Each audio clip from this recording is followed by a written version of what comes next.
So this unit has been all about collecting data here. Finally we come to a lesson which is actually called data collection.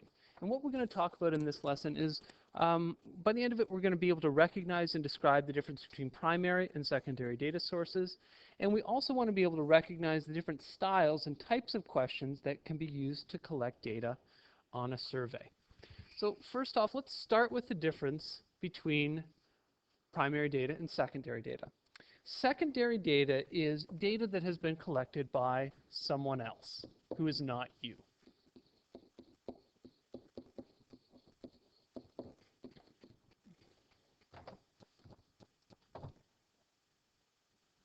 Someone else.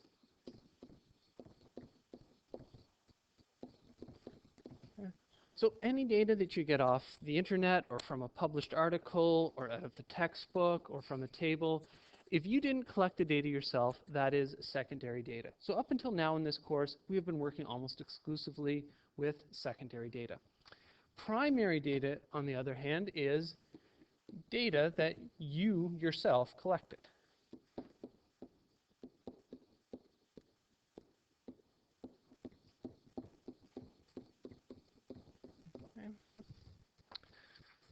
So in the presentation that we just saw, Emma had primary data that she collected by giving out surveys to people and having them fill them in, and that was a lot of the data that she analyzed. She also had secondary data that she had found in published articles concerning social media and students' marks, and she was comparing the two of them.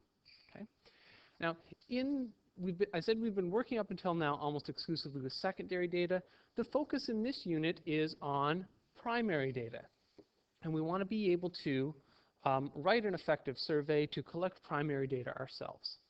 Now, in terms of writing a survey and collecting this primary data, there are, in general, two styles of questions that you are going to see. There are what are called open questions, and there are what are called closed questions. Basically, the difference is that with an open question, the respondent,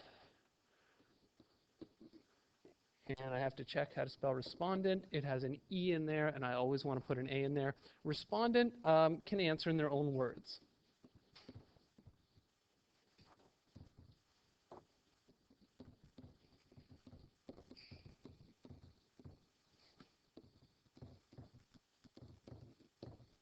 So if we were to relate this back to Emma's presentation, if she had had a question on her survey which asked something like, do you think social media has affected your marks? That would be an open question because the person could say, yes, it has because whatever, blah, blah, blah. Okay? Or no, it hasn't because blah, blah, blah, blah, blah. In a closed question, they aren't able to offer their own sort of explanation. They have to choose from a set of options that you give them. So we'll say that the respondent must choose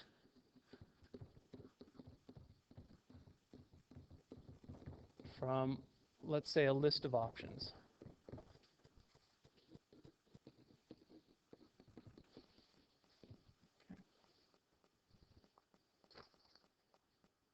And we're going to look at a bunch of examples of closed questions in just a second. So there are advantages and disadvantages to both open and closed questions. Open questions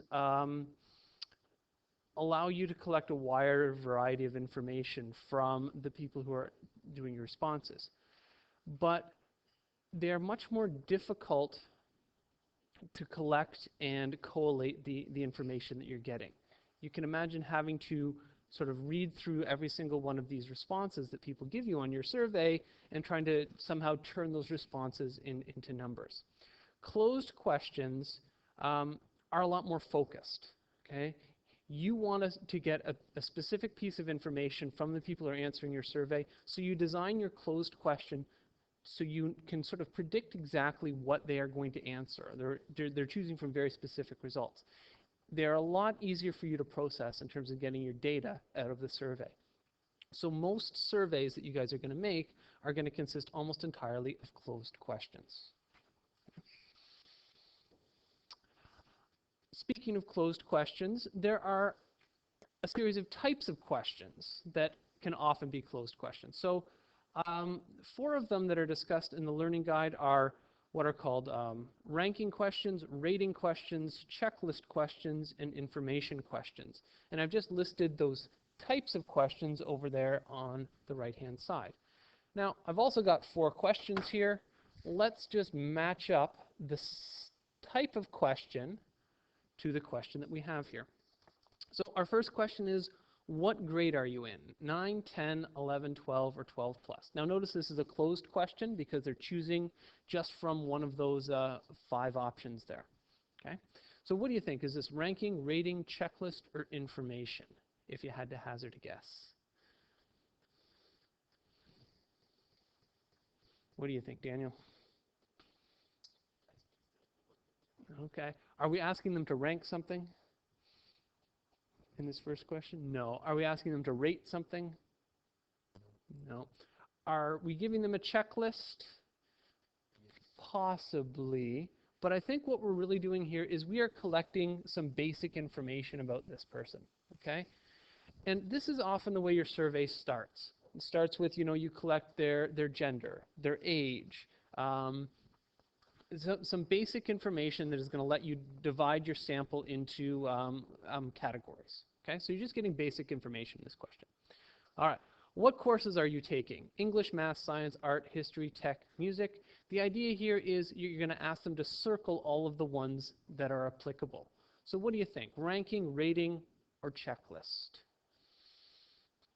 Michael, what do you think? This is a checklist. Yeah, they're going to check the ones that they're taking. They're going to check English. They're going to check math. Maybe they're going to check like this. So they're going to check all that apply. Okay. Your math teacher is poor, average, good, or excellent. What do you think? Is this a ranking or a rating? What do you think, Hunter?